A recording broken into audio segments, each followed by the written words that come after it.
स्वागत है आपका अपने YouTube चैनल आउटलाइन क्लासेस पर। मैं राजेश एक बार लेकर आया हूँ आपका प्रैक्टिस सेट, जो कि आज का है आपका 13 प्रैक्टिस सेट, है ना। कौन सा है दोस्तों? आज का है 13 प्रैक्टिस सेट, जो कि हम करने वाले हैं, जो कि हमारा पुलिस के इससे पहले काफ़ी सेट हो चुके हैं 12। ठीक है, आपकी प्लेलिस्ट बनी हुई है, आपने नहीं की है तो वो कर लीजिए एक बार पहले, बहुत बेनिफिट मिलने वाला है। वर्दी आपकी पक्की होगी इन्हीं प्रैक्टिस सेटों से, मैं आपको गारंटी देता हूँ। पूरे दिन पढ़िए, कोई नहीं। आपका जो शाम का 7:30 बजे का जो टाइम है, आप घूमते हैं फिरते हैं खाना खाते समय, आप इसको देखिए, आप बेस्ट टाइम का यूज़ कीजिए, आप सबसे अलग खुद हो जाओगे। ठीक है, तो आपको ये चीज़ जरूर करनी है, प्रैक्टिस सेट जरूर लगाना है और कमेंट में आंसर जरूर देना है और ये जरूर बताना कि मेरे कितने ठीक हुए, क्योंकि आज जब आपके 20 ठीक हुएंगे तो आपको लगेगा कि यार 25 होने चाहिए। डेली आपकी आगे प्रोसेस होती रहेगी। ठीक है, तो आपको जरूर बताना कितने सही हुए। तो आज का शुरू करते हैं प्रैक्टिस सेट बिना टाइम वेस्ट किए। तो दोस्तों आज का पहला क्वेश्चन है, कनिष्क के प्रथम शासनकाल के दौरान कौन सा प्रसिद्ध आयुर्वेद विद्वान रहता था? आपको बताना है कि कनिष्क के शासनकाल में कौन सा विद्वान रहता था। पाराशर रहता था, सुश्रुत रहता था, चरक रहता था या फिर धन्वंतरी रहता था? बताइए 101 का आंसर। तो 101 का आंसर होगा, सही आंसर होगा आपका सी ऑप्शन। कौन सा होगा? सी। चरक जो है कनिष्क के शासनकाल में रहता था। अगला क्वेश्चन, मथुरा कला स्कूल कब अपने शिखर पर पहुंचा? आपको बताना है जो मथुरा कला स्कूल था अपने शिखर पर कब पहुंचा। वैदिक काल में, मौर्य काल में, मुगल काल में या फिर कुषाण काल में? बताइए। तो इसका सही आंसर होगा आपका क्या? तो इसका सही आंसर होगा 102 का डी ऑप्शन। 102 का डी ऑप्शन, कुषाण काल में पहुंचा था। इसका कौन सा था? चरक था। ठीक है, अगला क्वेश्चन देखें। अगला क्वेश्चन हमारा, अकबर ने अपने दरबारी संगीतज्ञ के रूप में किसे नियुक्त किया? आपको बताना है कि अकबर ने अपने दरबारी संगीतज्ञ के रूप में किसे नियुक्त किया। 103 का 103 का सही आंसर क्या होगा? अबुल फजल, मियां तानसेन, राजा बीरबल या फिर बताइए राजा टोडरमल? बताइए। तो इसका सही आंसर होगा आपका 103 का बी ऑप्शन, मियां तानसेन को दरबारी संगीतज्ञ के रूप में नियुक्त किया था। ठीक है, अगला क्वेश्चन आपका, इनमें से कौन सा मुगल सम्राट अनपढ़ था? आपको बताना है कि कौन सा ऐसा सम्राट था जो अनपढ़ था। औरंगजेब, बादशाह अकबर, सॉरी बहादुर शाह जफर, अकबर या फिर शाहजहां? बताइए। तो इसका सही आंसर होगा आपका कौन सा? 104 का सही आंसर है सी ऑप्शन। आपको पता है अकबर क्या था? अनपढ़ था। ठीक है, अगला देखेंगे।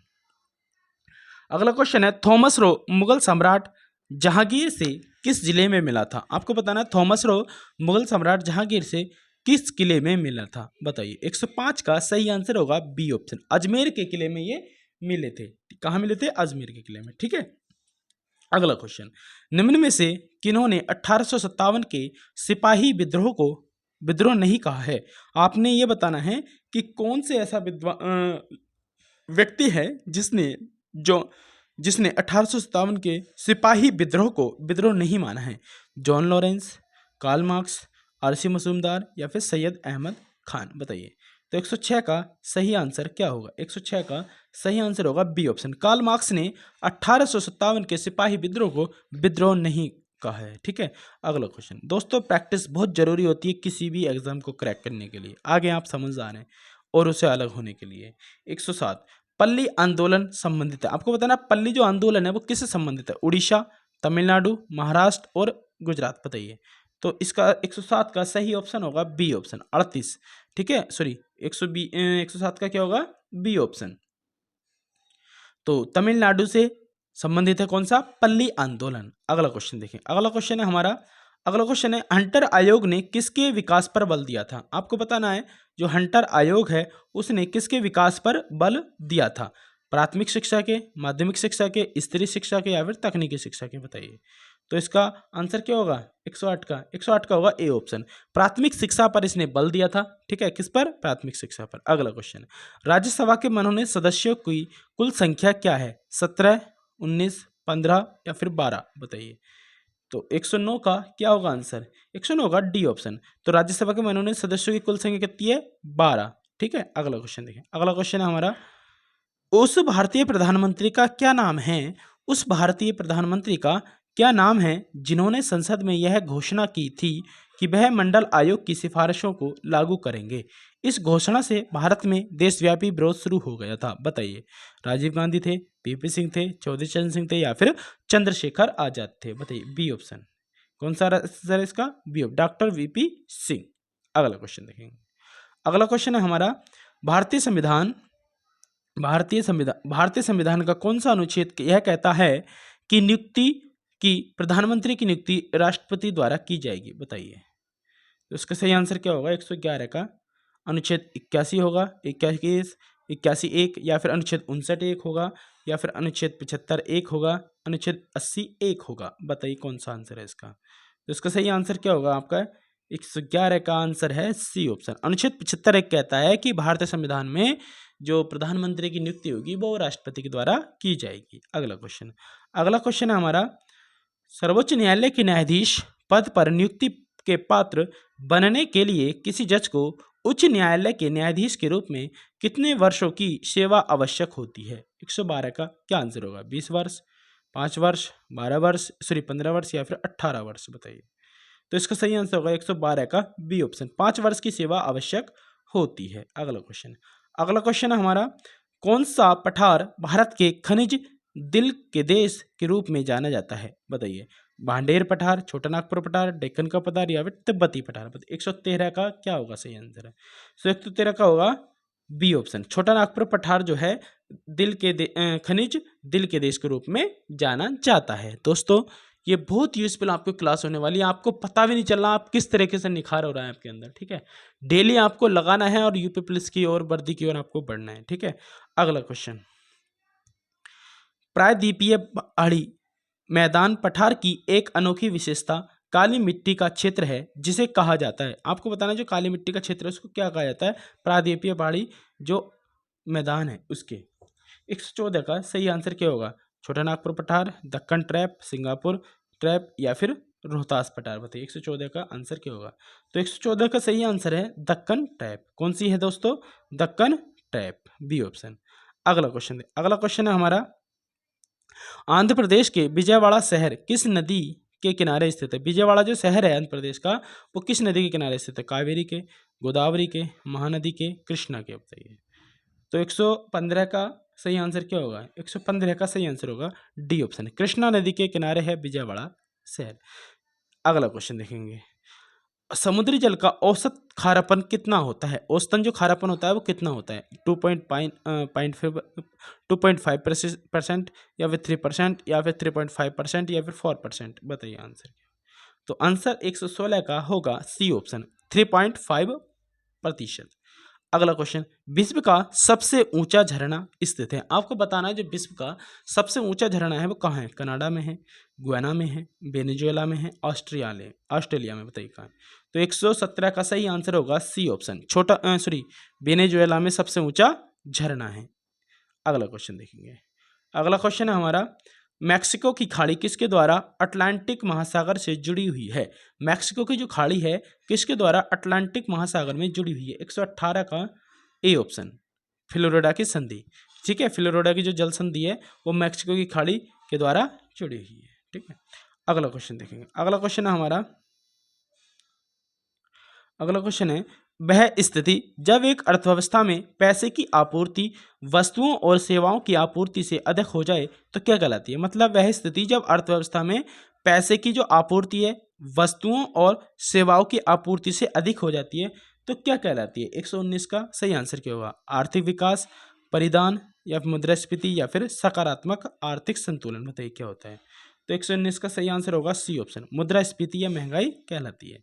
अगला क्वेश्चन, बिटकॉइन क्या है? बहुत महत्वपूर्ण क्वेश्चन, बिटकॉइन क्या है? डेटा संग्रहित करने की एक डिवाइस, डेटा मापने की इकाई, चिप्स के बारे में एक नियम, डिजिटल मुद्रा का एक रूप? तो इसका सही आंसर क्या होगा? डिजिटल मुद्रा का एक रूप। अगर अवमूल्यन क्या है? अवमूल्यन आपको बताना है, घरेलू मुद्रा के स्थान पर नई मुद्रा को लागू करना, चल पूंजी, अन्य देशों की मुद्रा की तुलना में घरेलू मुद्रा का मान कम करना, घरेलू मुद्रा का मान बढ़ाना? बताइए 121 का सही आंसर क्या होगा? तो 121 का सही आंसर होगा सी ऑप्शन, है ना, अन्य देशों की मुद्रा की तुलना में घरेलू मुद्रा का मान कम कर देना। अगला क्वेश्चन, उत्तर प्रदेश राज्य कब अस्तित्व में आया था? आपको बताना है 122, 1 अप्रैल 1937 को आया, नवंबर 2005 को आया, 2 जून 1960 को आया, 5 सितंबर 1945 को आया? बताइए कब आया था? उत्तर प्रदेश कब अस्तित्व में आया था? 122 का सही आंसर होगा ए ऑप्शन, 1 अप्रैल 1937 को आया था। प्रसिद्ध चरकुला जो नृत्य है कहाँ से संबंधित है? अवध से, बुंदेलखंड से, ब्रजभूमि से या फिर रुहेलखंड से? बताइए। तो इसका सही आंसर आपका 123 का सी ऑप्शन, ब्रजभूमि से संबंधित है। किससे? ब्रजभूमि से। अगला क्वेश्चन हमारा इनमें से कौन सा उत्तर प्रदेश का लोक नृत्य नहीं है? आपको बताना कौन सा उत्तर प्रदेश का लोक नृत्य नहीं है। रामलीला, रासलीला, आहिर नृत्य, गिद्ध नृत्य? बताइए। तो 124 का आपका सही आंसर होगा डी ऑप्शन। कौन सा होगा? डी ऑप्शन, मतलब गिद्ध नृत्य। गिद्ध नृत्य उत्तर प्रदेश का लोक नृत्य नहीं है। ठीक है, आगे देखेंगे जरा। तो डी ऑप्शन। उत्तर प्रदेश निम्नलिखित में से किस जिले में प्रतिवर्ष बटेश्वर मेला आयोजित किया जाता है? आपको बताना उत्तर प्रदेश के किस शहर में बटेश्वर मेला आयोजित किया जाता है। 125 का सही आंसर क्या होगा? कानपुर होगा, वाराणसी होगा, मथुरा होगा या फिर आगरा होगा? बताइए क्या आंसर है इसका। तो 125 का होगा डी ऑप्शन, आगरा में बटेश्वर मेला आयोजित किया जाता है। अगला क्वेश्चन देखेंगे। अगला क्वेश्चन है हमारा, उत्तर प्रदेश में गढ़ मेला प्रतिवर्ष कहाँ लगता है? आपको बताना उत्तर प्रदेश में जो गढ़ मेला लगता है प्रतिवर्ष वो कहाँ आयोजित किया जाता है? अलीगढ़ में, मथुरा में, गढ़मुक्तेश्वर में, बरेली में? बताइए। तो ये सब आपको पता है गढ़ मुक्तेश्वर में लगता है हमारी साइड। ठीक है, तो दोस्तों बहुत महत्वपूर्ण क्वेश्चन है। ठीक है, ये जो है आपके जो उत्तर प्रदेश का स्टैटिक होता है, एक उत्सव मेला वाला होता है, उससे क्वेश्चन, क्योंकि उत्तर प्रदेश के 38 क्वेश्चनों में से मान के चलेंगे 7 से 8 क्वेश्चन आपके उत्तर प्रदेश के आने ही आने हैं। बिल्कुल सेम टू सेम पेपर आपके सामने रखने। ठीक है, बिल्कुल मस्त तरीके से तैयारी कीजिए, नौकरी पक्की कीजिए। अगला क्वेश्चन है हमारा, दिए गए विकल्प में गलत जिला और मुख्यालय वाली जोड़ी का चयन करें। मतलब कौन से जिले का मुख्यालय कहाँ है बताना है। अमेठी का गोरीगंज है, सोनभद्र का रॉबर्ट्सगंज है, कुशीनगर का पडरौना है या कौशाम्बी का वैशाली है? बताइए गलत कौन सा है। 127 का 127 का सही आंसर है डी ऑप्शन, कौशाम्बी का वैशाली, ये गलत है, बाकी तीनों ठीक है। आगे देखेंगे जरा। अगला है, वर्ष 2011 की जनगणना के अनुसार उत्तर प्रदेश की जनसंख्या का वृद्धि प्रतिशत कितना था? आपको बताना है वृद्धि प्रतिशत कितना था। 20.21%, 20.23%, 20.30%, 20.32%? बताइए। 28 का क्या होगा? बी ऑप्शन, 20.23% इसका जनसंख्या का वृद्धि प्रतिशत था। ठीक है, नेक्स्ट क्वेश्चन देखेंगे। कैलिस्टो एमटी एरियल और सेंचुरी विभिन्न प्रकार के हैं, ये बताना कंप्यूटर क्वेश्चन है। ये क्या है? कैलिस्टो एमटी एरियल और सेंचुरी मिशन क्या है? वर्ड आर्ट है, फॉन्ट साइज है, स्टाइल्स हैं या फिर फॉन्ट है? बताइए क्या है ये। तो इसका सही आंसर क्या होगा? 129 का डी ऑप्शन, ये सब क्या है? फॉन्ट है। इनमें से कौन सा इंटरनेट तक पहुंच प्रदान करता है? एमएनपी, आईएसपी, स्प्रेडशीट, ये सर्च इंजन? बताइए। तो 130 का सही आंसर क्या होगा? B option, ISP. ठीक है, इंटरनेट तक पहुंच कौन प्रदान करता है? आईएसपी। अगला देखेंगे। अगला क्वेश्चन है, निम्न में से कौन सा समूह एमएस एक्सेल के इंसर्ट टैब में मौजूद नहीं है? बताइए। तो 131 का बी ऑप्शन, आर्टिकल। ठीक है, निम्न में से कौन सा एमएस एक्सेल के इंसर्ट टैब में मौजूद नहीं है? तो आपको रेखांकन मिलेगा, लिंक भी मिलेगा, प्रतीक भी मिलेगा, लेकिन आर्टिकल नहीं मिलेगा। क्या नहीं मिलेगा आपको? आर्टिकल नहीं मिलेगा। ठीक है, अगला क्वेश्चन देखेंगे। अगला क्वेश्चन है हमारा, अस्थायी रूप से संग्रहित डाटा के लिए उपयोग किए जाने वाला शब्द क्या है? अस्थायी जो संग्रहित डाटा होता है उसके लिए क्या बोलते हैं उसको? विविध डेटा, कैश डेटा, चुनिंदा डेटा या फिर टेम्पो डेटा? बताइए। तो 132 का आपका क्या आंसर होगा? 132 का बी होगा। कौन सा होता है वो? Cash data. क्या होता है वो? कैश डाटा होता है जो अस्थायी रूप से संग्रहित होता है।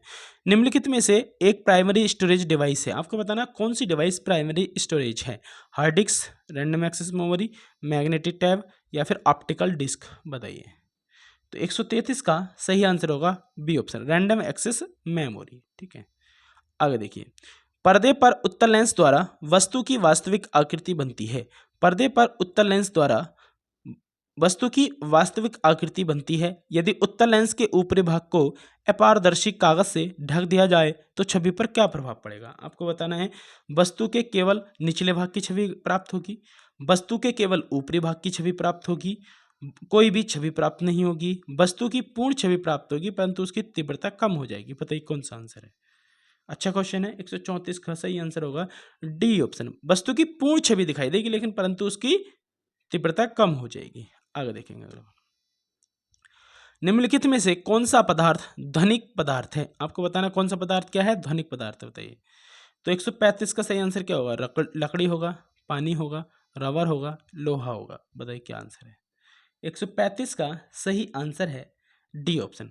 क्या होगा? लोहा होगा। ठीक है, क्या होगा? लोहा एक ध्वनिक पदार्थ है। अगला क्वेश्चन है हमारा, प्रोटियम, ड्यूटेरियम और टाइटियम को निम्नलिखित में से किसकी श्रेणी में रखा गया? आइसोटोप, आइसोबार, आइसोमर या फिर आइसोकोर। बताइए। तो इसका सही आंसर होगा 136 का सही आंसर है ए ऑप्शन, आइसोटोप कहा जाता है इनको। ठीक है, अगला देखेंगे।